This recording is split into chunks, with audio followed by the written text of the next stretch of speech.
Здравствуйте, дорогие друзья! В июле месяце мы отмечаем память святого равноапостольного князя Владимира 28 числа. Мы вспоминаем и очередную годовщину крещения Руси. В этом году уже 1032. Мы чествуем память и царской семьи императора Николая, императрицы Александры с их чадами, и память святой равноапостольной княгини Ольги. И все эти даты актуализируют в нашем представлении вопрос о взаимодействии, взаимоотношении церкви, народа и государства. Потому что эти лица были как духовными деятелями, то есть они прославлены в лике святых, так они являются и деятелями государственными, общественными.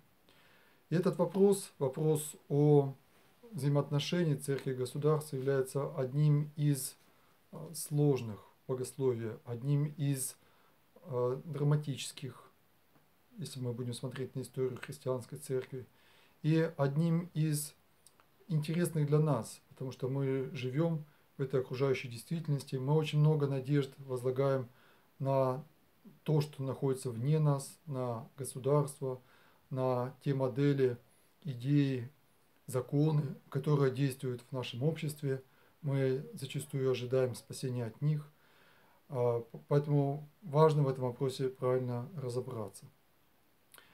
В нем существуют две определенные крайности, между которыми, как это часто бывает, православное богословие прокладывает свой средний царский путь.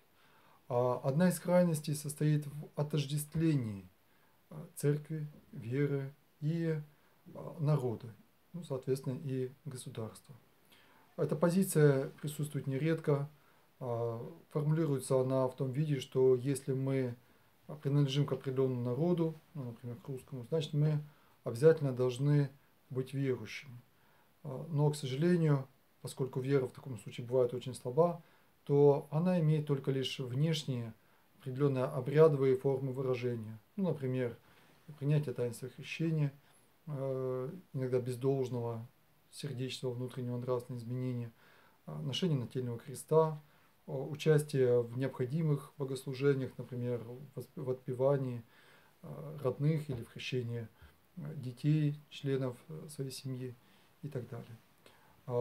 И при этом жизнь самого человека по вере не строится. И это приводит к той неправильной картине, что сегодня у нас порядка 70-80% населения отождествляют себя по принадлежности с православной церковью, а фактически уровень воцерковленности, то есть тех людей, которые молятся не только по необходимости, а постоянно молятся, которые посещают храмы, которые участвуют более-менее регулярно в таинстве причащения, которые читают Священное Писание, наставления святых отцов, которые действительно стараются жить по заповедям Божьим, воспринимая их от самого Бога, через церковь, через Священное Писание, а не только как часть народных, национальных традиций и обычаев. Эта доля весьма невысока. Она составляет по разным оценкам сегодня около 3-5%. И вот этот диссонанс, разрыв между низким уровнем церковленности и большим числом людей, которые отождествляются с верой, это есть одно из следствий неправильного понимания взаимоотношения веры и государственности. Есть и другая крайность. Она заключается в том, что человек отвергает вообще всякую национальную принадлежность, всякую идею государства. Он подчиняется государству лишь постольку, поскольку это необходимо в силу существующих механизмов принуждения, скажем, оплаты налогов, соблюдения, скажем, воинской повинности, да и то часто заменяет альтернативной службой, и все.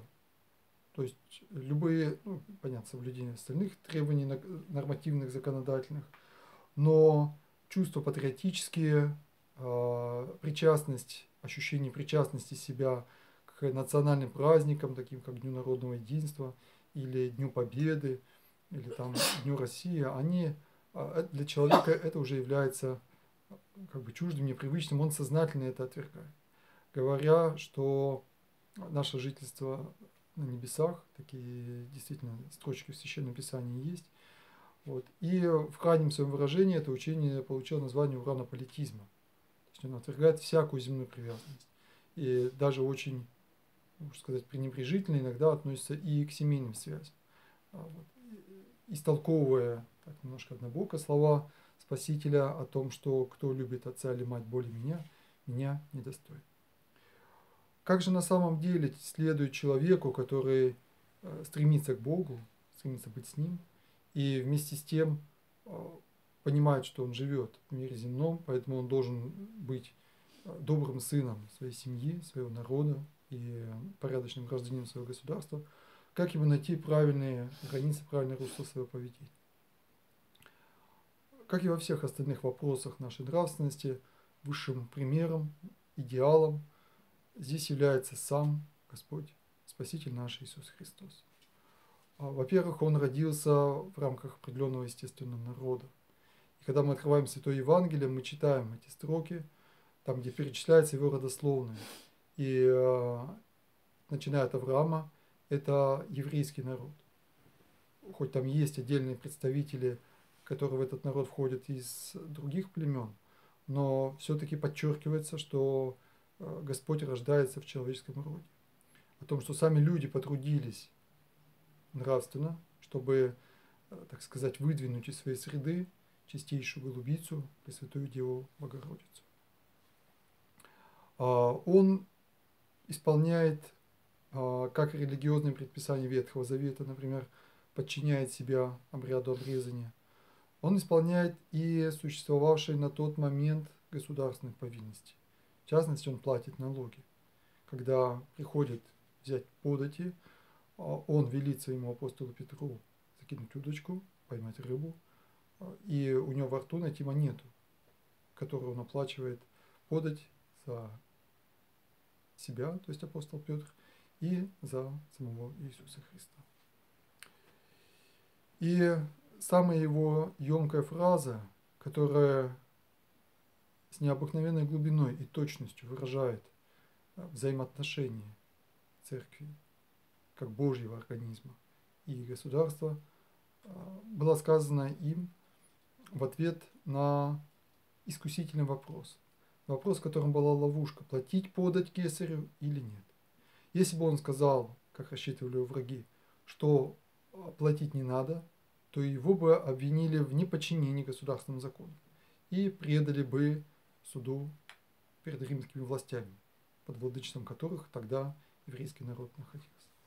Если бы он сказал, что платить надо, то тогда бы его обвинили в измене народной, что он подчиняется властям, но римские власти были неприятны и враждебны тогдашнему еврейскому народу, и тогда бы его обвинили предателем народных обычаев и даже народной веры.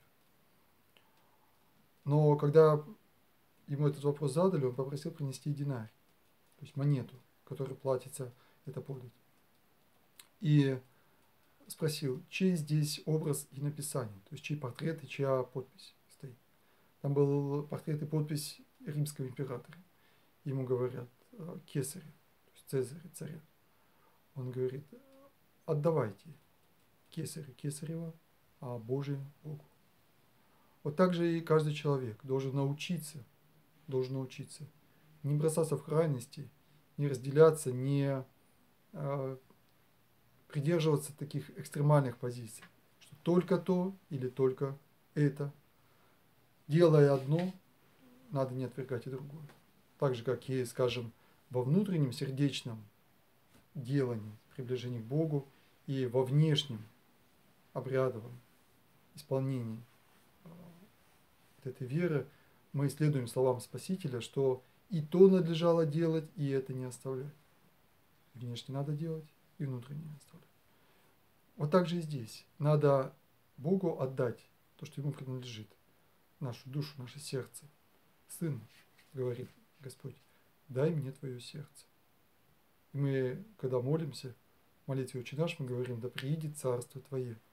Мы просим, чтобы Царство Божие пришло в нас, чтобы Он царствовал в нас, чтобы мы действовали, жили по Его законам, по Его хотениям, по Его велению. И вместе с тем мы должны научиться жить в том обществе, в том государстве, в котором мы существуем. Иногда оно иногда может способствовать вере, иногда оно может ей препятствовать, оно может быть даже открыто богоборческим, но всегда можно найти те правильные грани, по которым следовать нам нужно.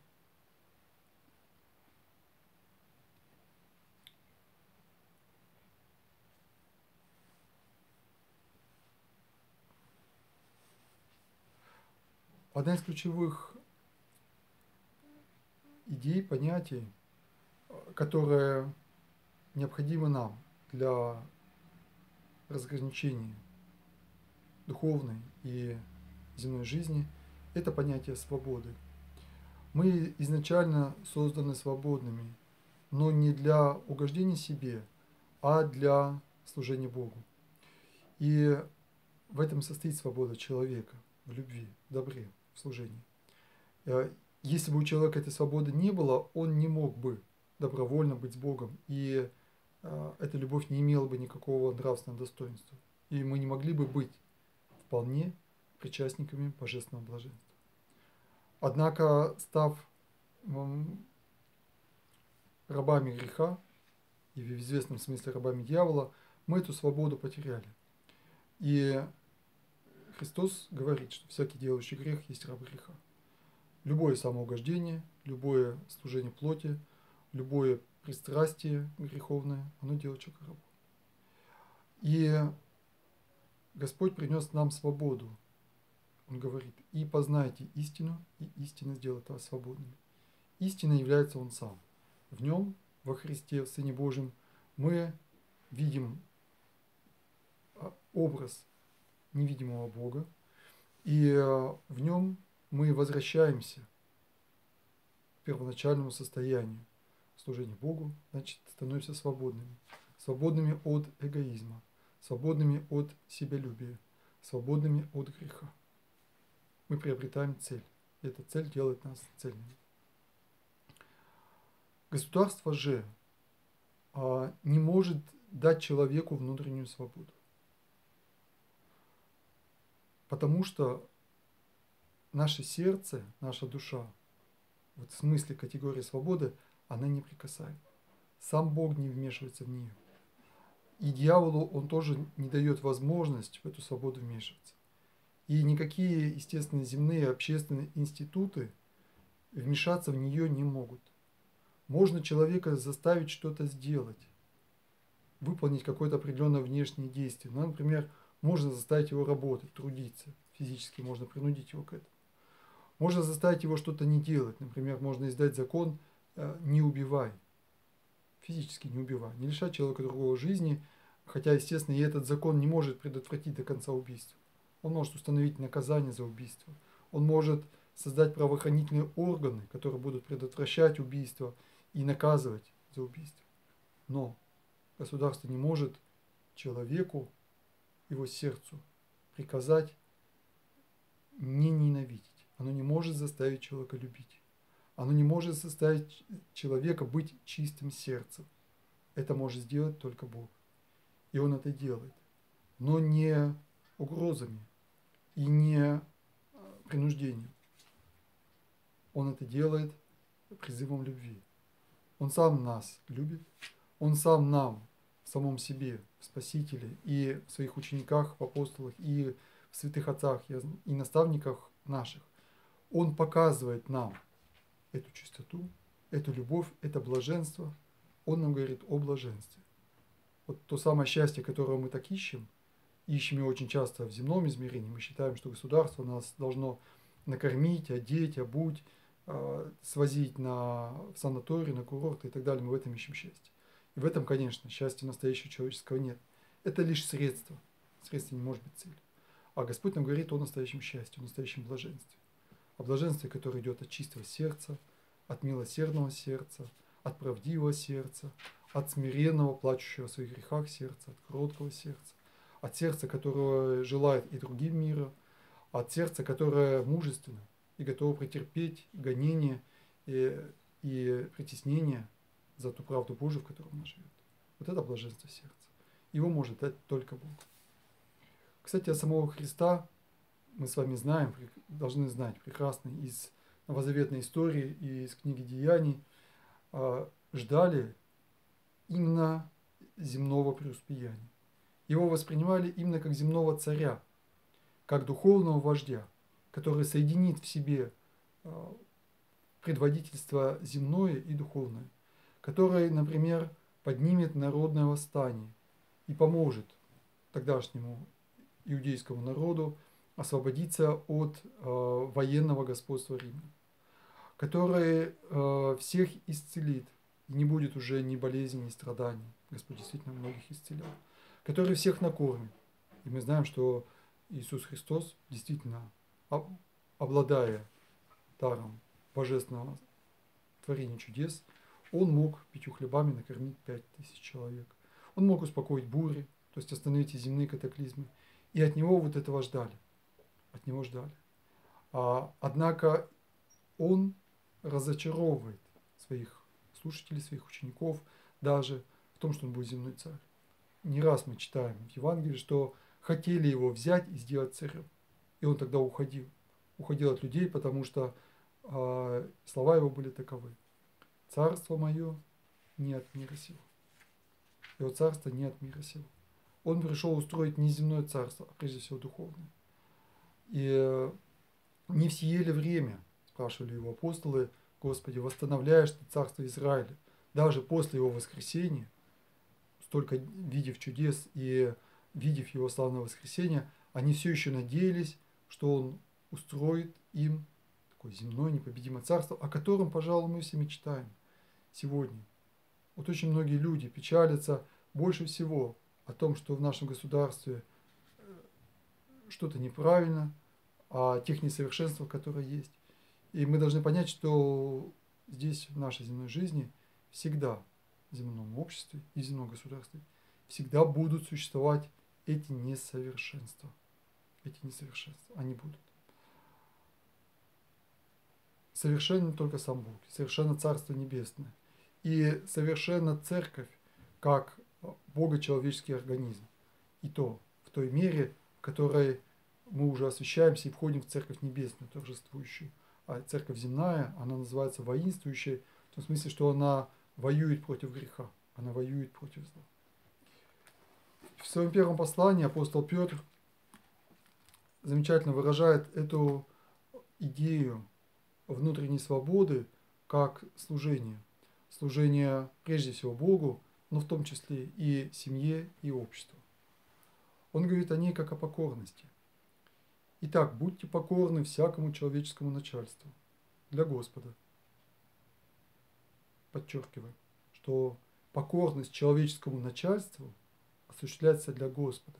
Это ведь 5-я заповедь, ветхозаветная, которая говорит: чти отца и мать, и благо тебе будет, и долго проживешь на земле, она как раз и толкуется нами как почтение не только к своим земным родителям, но как и к своим учителям, наставникам, воспитателям, начальникам, и в том числе почтение к государственным властям и законам, в той мере, конечно, в которой они не противоречат Божьему закону. Итак, будьте покорны царю ли, как верховной власти, правителям ли, как от него посылаемым для наказания преступников и для поощрения делающих добро. Ибо такова есть воля Божия, чтобы мы, делая добро, заграждали уста невежеству безумных людей. Как свободные, не как употребляющие свободу для прикрытия зла, но как рабы Божьи. Всех почитайте, братство любите, Бога бойтесь, царя чтите. Не раз мы уже с вами затрагивали вопрос о крещении Руси, о выборе святого равноапостольного князя Владимира, о его духовном выборе. Ведь он, по сути, делает выбор не только за себя. Он принимает веру и произносит слова, которые нам передает его житие, о том, что кто не примет крещение, тот не друг князю. И тогда люди идут и принимают крещение. Вот. Эти слова можно, конечно, понять и в искаженном смысле, что он как бы людей заставил, пригрозил. И, конечно, Господь не заставлял никого. Но их можно понять и в плане примера, потому что вера православная – это не концепция, это не что-то изменяющееся, это истина. И князь Владимир, принимая крещение, он говорит: «Ныне я познал истину». Он познает Христа, он познает истину, он меняется совершенно, он оставляет свою жестокость, он оставляет свой разврат, он оставляет свое поклонение языческим богам. И в этом смысле он может сказать, что тот, кто не принял крещение, тот не друг мне, то есть тот ему будет не близок. И люди, принимая крещение, они, русский народ, постепенно, век за веком, он показывает, что благодать Божия была не тщетна, то есть не напрасно принята им, что их не заставили. Да, многие, наверное, испугались. Многие испугались, что они станут врагами князю, что они потерпят какой-то убыток в земном плане. Может быть, они действительно лицемерно приняли крещение. Такое бывает и было, и бывает и сейчас. Но уже в детях святого князя Владимира мы видим готовность принять мученическую смерть от рук своего брата. Борис и Глеб делают так.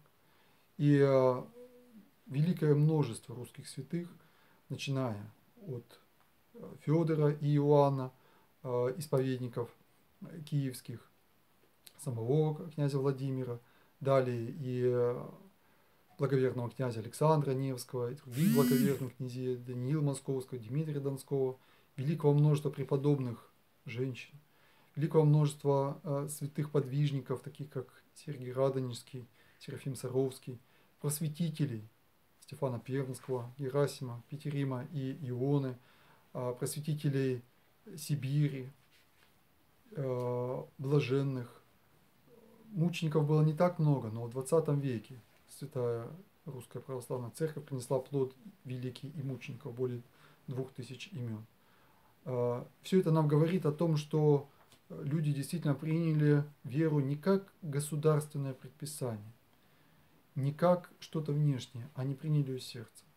Потому что можно заставить ходить в храм из-под палки, но невозможно человека построить красивый храм, построить, в смысле создать, выразить свою любовь, красоту, желание угодить Богу, в том числе в архитектуре. Великолепное русское храмостроительство, церковное искусство, иконопись, и колокольный звон, и купола, и книги, пускай только к XIX веку по-настоящему расцвело во всей своей полноте русское богословие самостоятельно. До этого в основном оно было заимствовано, хотя и до этого были отдельные деятели, которые, вспомним митрополита Илариона, слово о законе и благодати, великолепное произведение древнерусское. И это все русский народ принес. Принес, значит, действительно принял Господа Бога всем сердцем. И сегодня мы с вами находимся в сложной ситуации взаимоотношения церкви и государства. В смысле, сложной в каком смысле? Сложной в смысле перспектив. Как правильно найти правильную границу взаимодействия. Ведь многие люди ждут, что именно государственный выбор способен изменить эту диспропорцию. Большое число крещенных и малое число действительно поцерковленных людей. О том, что должны измениться государственные законы, о том, что должны измениться или сохраниться, наоборот, лица, персоны конкретные во власти. Да, это может способствовать. Это может способствовать. Но власть не может нас сделать верующими. Мы можем сделать это только сами. Другие же люди, наоборот, ждут радикального отделения церкви от государства. А слово о светскости, записанное в Конституции, они понимают как радикальное отделение государственной политики от всего, что связано с верой. И это тоже неправильно. потому что государство не может игнорировать историю. Оно не может игнорировать культурные обычаи, нормы, оно не может игнорировать семейный уклад, оно не может игнорировать экономику. Естественно, экономика одна из важнейших сфер государства, а экономика, как особенно показали научные, в том числе и Нобелевские премии в 20 веке, она вся растет из души человеческой. Поведенческие финансы, есть даже целое такое направление исследований, которое говорит о том, что люди принимают финансовые решения нерационально, а исходя из внутренних своих не до конца осознанных мотивов, побуждений и так далее. И вот государство не может игнорировать тот факт, что, например, люди у нас не так активно, как на Западе, включаются, ну, скажем, в инновационную деятельность. Вот многие страны зарубежья, они, так сказать, вот одержимы прямо бесконечными научными открытиями, исследованиями, разработками, они видят в этом спасение. А наш народ, он действительно к этому пассивен. То есть, есть, да, безусловно, есть открытия, и мы с трудом делаем стиральные машины и автомобили, но мы делаем ракеты. То есть мы способны сделать что-то очень великое для защиты, если это нужно для защиты Родины, или чтобы полететь в космос. А вот в повседневной жизни мы готовы жить скромно, мы готовы жить просто. Об этом прекрасно повествует житие старца Силуана Афонского, который как-то увидел великолепную немецкую лесосечную машину, которую тогда в начале 20 века привезли в монастырь, и вот вся братья собралась и восхищалась, какая великолепная техника, какое искусство, какой труд инженерный, какая работа мысли. И он вот на это все смотрел и сказал, что русские люди, если бы захотели, сделали бы гораздо лучше. Но они все свои силы изначально посвящают Богу. Поэтому они не считают недостойным для себя отдавать слишком много сил и времени на инженерные произведения мысли. Разве что это было бы нужно для прославления самого Бога, как мы это иногда видим в устройстве великолепных храмов, монастырей, которые действительно построены бывают без единого гвоздя или практически вручную. Итак, вернемся к этой мысли. Государство не может это игнорировать. Не может игнорировать культуру, не может игнорировать обычаи, не может игнорировать веру. Наверное, единственная страна в мире, у которой на гербе изображена икона, это Россия. И на гербе российского государства находится икона святого Георгия Победоносца. Почему? Я думаю, что вы сами, если вам это интересно, если вы не знаете, найдете и разберетесь в этом факте. В гимне нашей страны дважды присутствует слово, напоминающее нам о Царстве Небесном. Во-первых, мы говорим «хранимая Богом, родная страна», напрямую произносится имя Бога. Во-вторых, мы говорим, что Россия священная наша держава. Само слово «священное», оно уже говорит о принадлежности к миру духовному, святому. Ну и, наконец, праздник Рождества Христова является государственным праздником. И вот эти все вещи не позволяют нам принять идею о полном отделении церкви от государства. И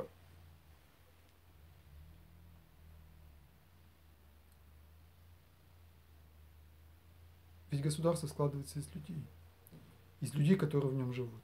И если эти люди любят Бога и стремятся к Нему, государство, естественно, должно это учитывать.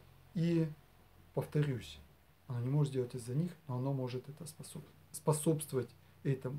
Ну, например, дать возможность желающим родителям преподавать детям в определенных классах, вообще в целом в образовательных учреждениях основу духовно-нравственной культуры народов России, как основу православной культуры. Вот дать такую возможность государство должно. Распределяя гранты, скажем, на съемки фильмов, на поддержку тех или иных начинаний в сфере искусства и культуры, естественно, оно при этом должно учитывать веру народа. Осуществляя деятельность в сфере здравоохранения, вот это, наверное, сегодня самый больной вопрос, в котором есть расхождение между церковью и государством, это финансирование недопустимых с этической точки зрения по православному учению технологий, таких как прерывание беременности искусственное, что именуется абортом, суррогатное материнство, которое сегодня разрешено законом, против которого выступает церковь, экстракорпоральное оплодотворение, анонимное донорское оплодотворение и так далее. Вот не участвовать в этом государство может. Оно может это запретить и должно это запретить.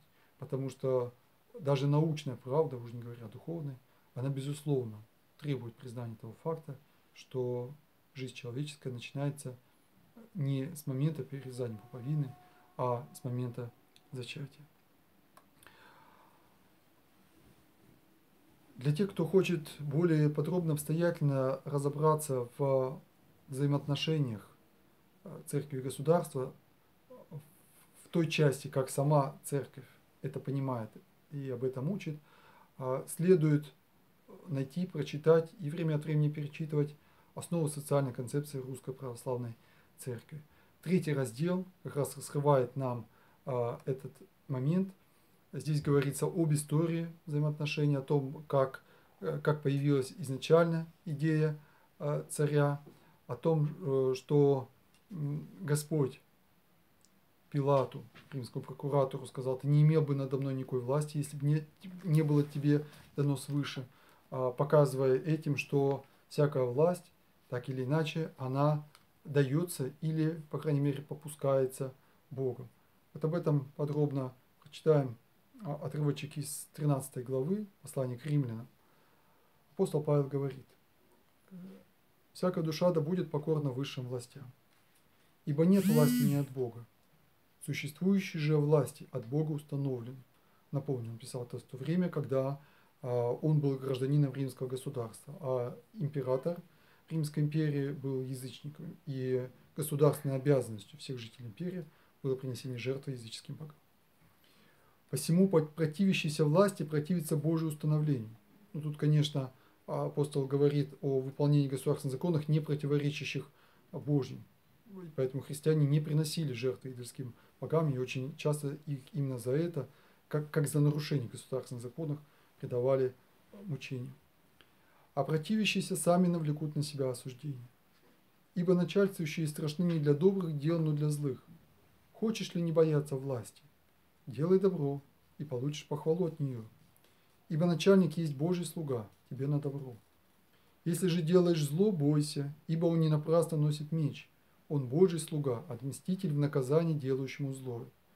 И потому надо повиноваться не только из страха наказания, но и по совести. Для сего вы и подати платите, ибо они Божьи служители, сим самым постоянно заняты. Итак, отдавайте всякому должное. Опять эта мысль, да? Каждому надо отдать свое должное. Кому подать, подать, кому оброк, оброк, кому страх, страх, кому честь, честь. Кажется, у Суворова было известное выражение, что веру Богу, сердцу женщине, жизнь Отечеству, а честь никому. Вот один из примеров такого правильного балансирования их интересов. В основах социальной концепции напоминается о том, что государство необходимо в испорченном грехом мире. Да, у нас есть свобода, и эту свободу мы можем осуществить только сами самостоятельно в служении Богу и ближним, но свобода в результате грехопадения часто становится злоупотреблением, преступностью и так далее. Поэтому государство необходимо для того, чтобы пресекать злоупотребление свободой. И церковь, и верующие люди ждут, что даже в сфере, скажем, средств массовой информации государство будет пресекать те проявления пошлости, цинизма, разврата, которые там, к сожалению, широко сегодня присутствуют. Церковь не только предписывает своим чадам повиноваться государственной власти, независимо от убеждений и вероисповедания ее носителей, то есть это власть, но и молиться за нее. Мы на службах постоянно возносим молитвы за власть и воинство, чтобы нам проводить жизнь тихую и безмятежную во всяком благочестии и чистоте. Так говорит апостол Павел делать своему ученику, апостолу Тимофею, 2 глава, 2 стих. Но мы не должны абсолютизировать власть и понимать, что ее границы все-таки являются земными, временными и является преходящей, то есть изменяющейся ценностью.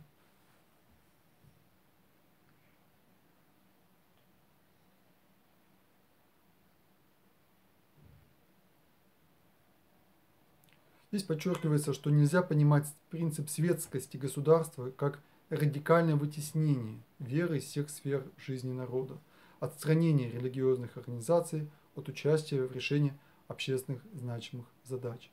Церковь, сказано, не вмешивается в государственную политику, то есть она, естественно, на нее влияет, она обращается, призывает и через людей в том числе влияет, и людей призывает, скажем, вести не только государство должно заботиться о, скажем, о низком уровне преступности.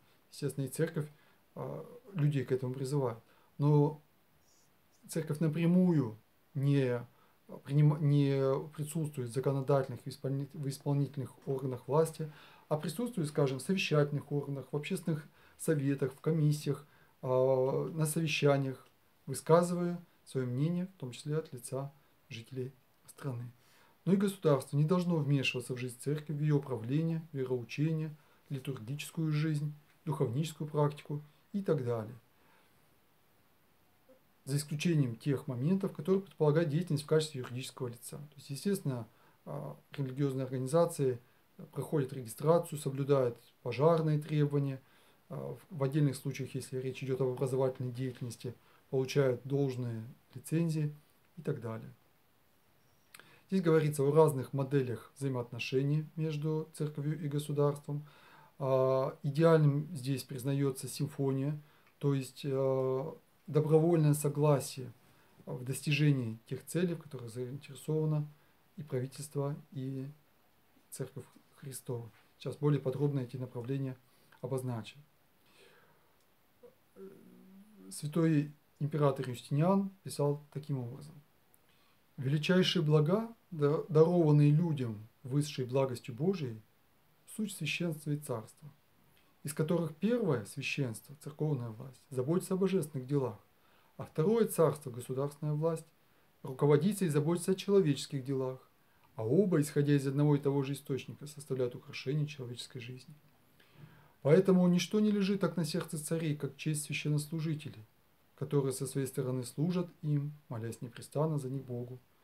Если священство будет во всем благоустроено и угодно Богу, а государственная власть будет по правде управлять верным ей государством, то будет полное согласие между ними во всем, что служит на пользу и благо человеческого рода». Вот еще одна цитата из византийской истории, вторая половина IX века, Эпанагога. «Мирская власть и священство относятся между собой как тело и душа, необходимы для государственного устройства точно так же, как тело и душа в живом человеке. В связи и согласии их состоит благоденствие государства». Конечно, это идеальная модель, и она не существовала в абсолютно чистой форме ни в Византии, ни в царской России, тем более в синодальную эпоху после отмены патриаршества императором Петром Великим.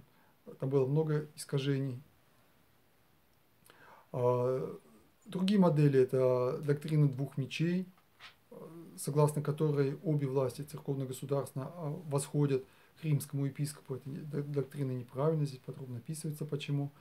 В результате реформации сложился принцип территориализма в некоторых странах, то есть чья власть, того и вера. Данная система подразумевает удаление из государства приверженцев иного вероисповедания. Есть сегодня у нас и такие радикальные сторонники о том, что нам нужно создавать православное государство и силой всех или заставлять переходить в веру, или удалять вовсе из общества. Конечно, это неправильное учение. В Соединенных Штатах сложился принцип радикального отделения церкви от государства, предполагающий нейтральный по отношению ко всем конфессиям характер властной системы. Однако и там сохраняется присяга президента на Библии, специальный выходной день воскресенья и прочее. А на европейском континенте этот принцип отделения церкви от государства явился результатом антиклерикальной, антицерковной борьбы, хорошо известной в частности из истории французских революций. В некоторых странах церковь имеет статус частной корпорации, то есть получает ряд привилегий и обязанностей, которые делегируются ей государством. Ну, например, право регистрации юридически значимых действий, например, бракосочетания. Некоторые страны сохраняют государственную церковность: Великобритания, Финляндия, Норвегия, Дания, Греция. Далее здесь в этом документе говорится о различных средствах для достижения своих целей. Мы об этом уже немножко сказали, что государство опирается в основном на материальную силу, включая силу принуждения, а также на соответствующие светские системы идей. Государство же располагает религиозно-нравственными средствами для духовного руководства своими чадами. То есть Бог нам через церковь открывает таинство своей любви, и мы отвечаем на эту любовь. И, как нам заповедано, призываемся возлюбить Господа Бога всей душой, всем сердцем, всем разумом, всеми силами и возлюбить ближнего как самого себя. Вот это и есть настоящая высшая власть, власть любви. Не власть принуждения, не власть информации, не власть коварства, а именно власть любви. В концепции сказано и о том, что если власть принуждает верующих к отступлению от Христа и Его Церкви, а также греховным, душевредным деяниям, Церковь вот в этом случае может и отказать государству в повиновении.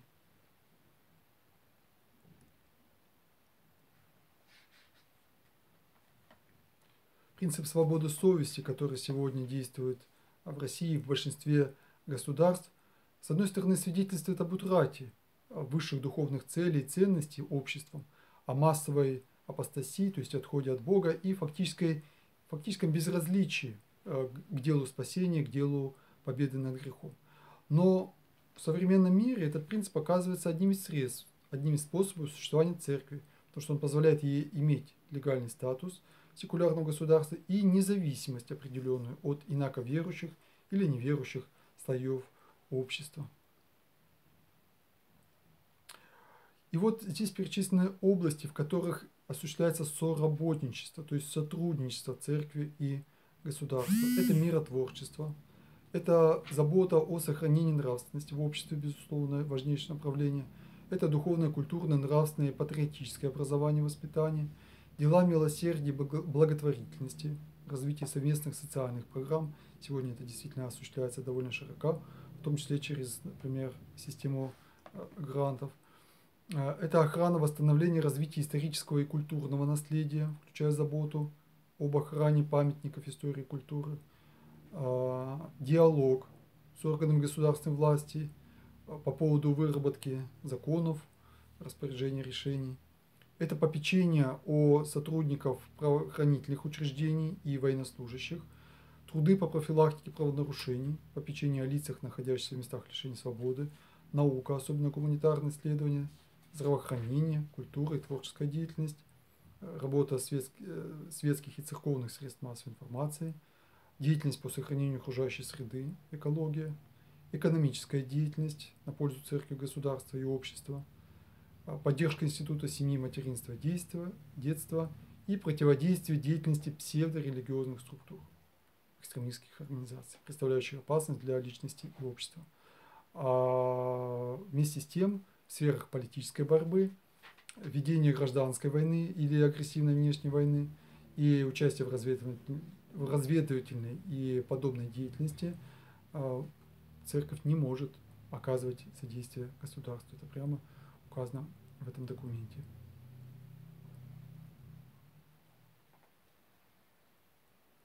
Вот, пожалуй, на этом мы и остановимся в рассмотрении основ социальной концепции Русской Православной Церкви. В нем разобраны некоторые отдельные моменты, в частности, порядок обращения верующих людей в органы власти и другие аспекты. При желании можно с этим документом подробно познакомиться. А мне бы хотелось завершить сегодняшний наш разговор подчеркиванием того, что мы, каждый из нас, верующий человек, он одновременно принадлежит и Божьему Царству, Царству Небесному, и земному государству. И поэтому настоящая мудрость, настоящая рассудительность человека состоит в том, чтобы соблюсти и то, и другое.